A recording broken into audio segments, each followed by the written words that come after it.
On a dusty village road, under the first golden rays of dawn, a donkey slowly pulled a wooden cart heaped with vegetables and grain. The morning air was crisp, the world still wrapped in quiet, and yet the donkey moved with steady determination. Every day, without complaint, it carried the heavy cart toward the village market. The road was long and uneven. The cart rattled against rocks, and the sun climbed relentlessly. But the donkey never faltered. Its strength was quiet, uncelebrated, yet unwavering. One afternoon, as the donkey trudged along the familiar path, a crow landed on a gnarled branch of a tree beside the road. Its black eyes glimmered with mischief as it observed the donkey for a while.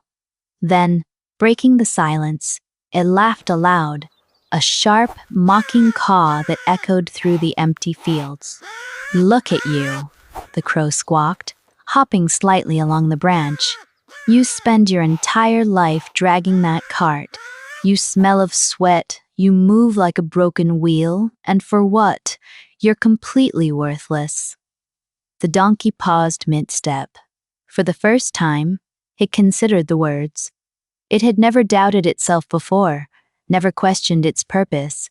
The sweat on its brow, the strain in its legs, the constant labor, it had always been enough simply to do its work. And yet, the crow's words planted a seed of uncertainty.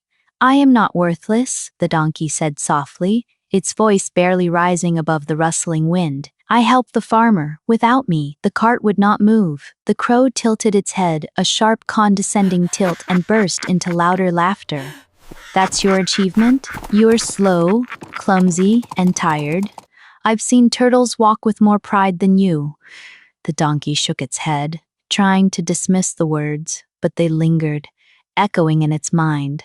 The next day, the crow returned, perched on the fence along the road. "Still dragging that cart?" it asked. "You walk like your legs are made of stone." The donkey's cheeks burned with embarrassment. Perhaps the crow was right. Perhaps it was too slow. Perhaps it was clumsy, trying to prove itself. It lifted its legs higher, tried to move faster, to appear stronger, more capable. Yet, the crow only smirked, its black feathers shimmering in the sunlight. "Still looks foolish," it mocked.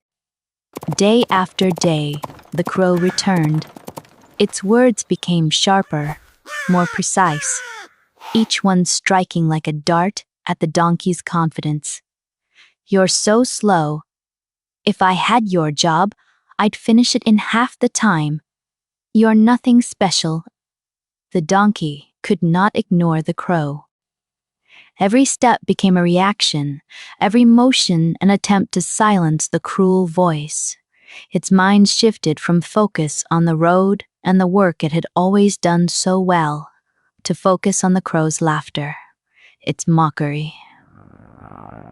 Each morning, instead of walking steadily, the donkey listened for the crow, bracing for the next insult. It began to run faster, lift heavier loads, strain its muscles harder than ever before.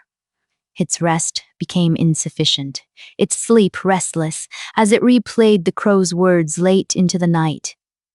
"Useless, slow, worthless, I will prove it wrong tomorrow." The donkey whispered the mantra repeatedly, as if it could wear down the crow's criticism through sheer force.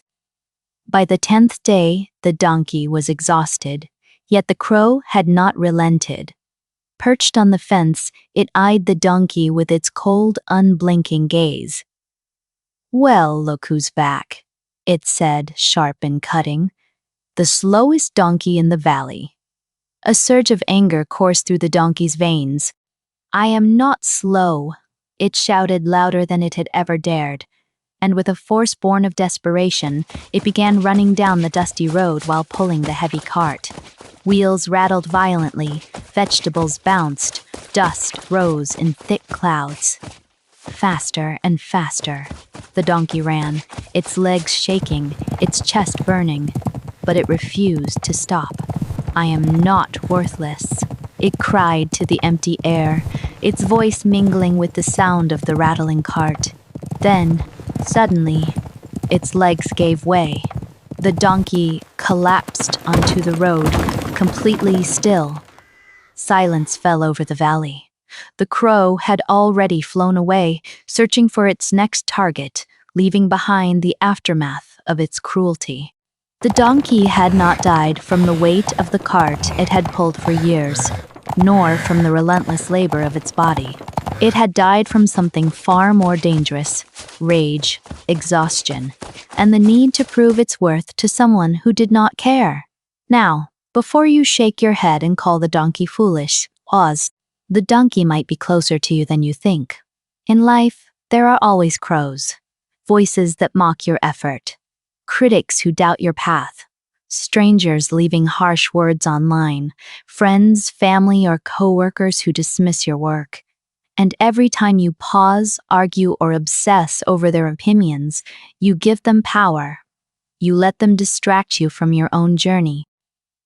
The crow never killed the donkey. The donkey destroyed itself by giving attention to the wrong voice. This story is not just about a donkey. It is a mirror. It reflects our tendency to seek approval from people who will never truly understand our path.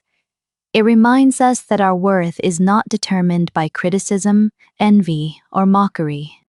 Our worth is inherent, measured by our dedication, our perseverance, and the quiet strength we show every day.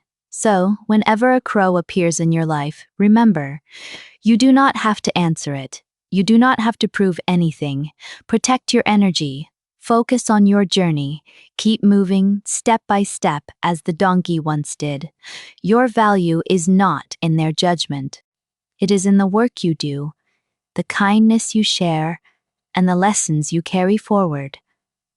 And someday, when the crows have flown elsewhere, you will stand tall, proud, and unshaken, having built your path with your own strength, quietly, without fanfare, and without fear of voices that never mattered.